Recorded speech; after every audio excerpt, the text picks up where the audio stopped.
Bonjour, aujourd'hui nous allons parler de la reprise et des actifs qui connaissent une reprise. Et nous allons voir pourquoi la consolidation actuelle ou la consolidation que nous pourrions voir au cours de ces quelques prochains jours n'est à notre avis que temporaire.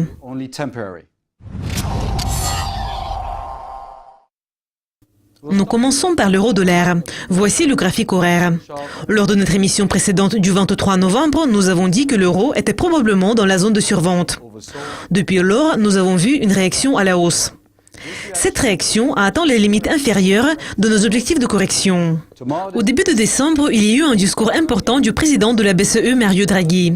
Nous devons nous concentrer sur ce qu'il a dit au sujet d'une réduction possible du programme d'assouplissement quantitatif l'année prochaine. Nous pensons que ce mouvement de correction à la hausse pourrait probablement être déjà terminé, ou pourrait se poursuivre encore quelques jours. Mais nous pourrions voir une forte résistance au-dessus du niveau de 1,0859. En ce qui concerne nos prévisions à moyen terme, nous pensons que la tendance baissière actuelle de l'euro n'est pas encore terminée sur notre graphique journalier présentant les perspectives pour ces quelques prochains mois. Nous observons des conditions de survente. Nous avons vu le stress sur nos enveloppes. Elles ont touché l'une l'autre au cours du mois de novembre. Nous avons vu que notre indice de risque a été dans la zone de survente. Mais, en général, selon notre analyse des tendances et celle des objectifs, la tendance baissière semble se poursuivre. Et nous pourrions probablement retester des niveaux bas en janvier ou au début de février. À plus long terme, nous pensons que nous nous dirigeons lentement vers la fin de cette tendance baissière de l'euro. Nous avons essayé de faire une correction à la hausse entre 2015 et le début de 2016. Depuis lors, nous observons une reprise de la tendance baissière.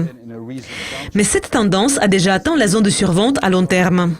Donc, nous pensons que cette tendance à la baisse pourrait se poursuivre d'ici le mois de février. Mais à partir du mois de février et jusqu'à la deuxième moitié de l'année prochaine, nous pourrions probablement voir l'euro continuer sa correction à la hausse. Pour résumer, nous pouvons dire que nous voyons toujours une correction à la hausse sur notre graphique hebdomadaire. Sur le graphique journalier, la tendance pourrait continuer à reculer au cours du mois prochain et même pendant plus longtemps. Et sur le graphique horaire, il y a une correction à la hausse. Cette correction pourrait se poursuivre pendant ces quelques prochains jours. Mais en général, il y aura une reprise de la tendance baissière au cours de cette semaine, ce qui va correspondre au mouvement du graphique journalier. Il est également intéressant de jeter un coup d'œil à l'indice du dollar. Voici le point de vue des investisseurs, donc les trois graphiques présentés sur une page. Nous pouvons voir que la tendance à long terme s'approche lentement de sa fin et est actuellement dans la zone de surachat. La situation est pareille à celle de l'euro, mais à l'envers. Sur le graphique journalier, nous voyons une tendance toujours haussière. Il y a un peu plus de potentiel de hausse. Et après le sommet intermédiaire que nous venons de voir, la tendance pourrait avoir encore une certaine marge de manœuvre pour augmenter au début de l'année prochaine, en janvier ou au début de février. Sur le graphique horaire, nous avons une correction pareille, mais toujours à l'envers. C'est une correction à la baisse, et elle pourrait se poursuivre au cours de cette semaine ou pendant un peu plus longtemps. Nous allons voir un fort soutien près du niveau de 99. L'indice qui a également connu une reprise depuis la victoire de M. Trump, c'est le S&P 500. Sur le graphique hebdomadaire, nous observons toujours une tendance haussière. Compte tenu de nos objectifs, il semble que les prix soient assez élevés et nous pensons qu'il ne reste probablement pas beaucoup de potentiel de hausse. Cela dit, notre indice de risque n'est pas encore dans la zone de surachat. Donc nous pensons qu'il pourrait augmenter un peu plus au cours de l'année prochaine. Et passons au graphique journalier. Nous voyons une situation pareille. Compte tenu de nos objectifs, il n'y a pas beaucoup de potentiel de hausse. Mais l'indice de risque, qui est toujours au milieu de la fourchette, commence à augmenter. Donc nous pensons qu'il y a probablement une certaine marge de manœuvre pour progresser d'ici le début de l'année prochaine. Sur le graphique horaire, nous avons une consolidation que nous pourrions probablement appeler une consolidation latérale pour le moment. Nous pouvons voir que nous sommes toujours dans la zone de surachat malgré un léger affaiblissement que nous avons vu la semaine dernière. Donc nous pourrions probablement prévoir que la tendance va se poursuivre au cours de cette semaine ou pendant un peu plus longtemps. Et jetons un coup d'œil aux obligations du Trésor américain à long terme ou ETF des obligations du Trésor américain de 20 ans, d'iShares. Nous voyons une situation pareille, mais à l'envers. La reprise a eu une forte influence sur les obligations. Notre tendance connaît toujours une légère hausse. Mais nous avons pu constater que l'indice de risque avait enregistré un très bon sommet dans la zone de surachat au milieu de cette année. Sur le graphique journalier, il y a toujours une tendance baissière. Et aussi bien que dans le cas de l'euro, nous pouvons voir que cette tendance baissière va probablement se poursuivre d'ici le début de l'année prochaine. Elle se dirige lentement vers la zone de survente, mais elle ne semble pas être terminée. Sur le graphique horaire, aussi bien que sur celui de l'euro, nous pouvons voir qu'une légère consolidation que nous avons vue se poursuit. Et nous ne sommes plus dans une forte situation de survente. Et passons au pétrole Brent. Il connaît une reprise importante depuis le début de cette année. Il a enregistré un moment très fort au premier et deuxième trimestre, ayant commencé dans la zone de survente. Ensuite, il y a eu une pause au printemps et en été. Et le pétrole connaît actuellement une reprise de la tendance haussière.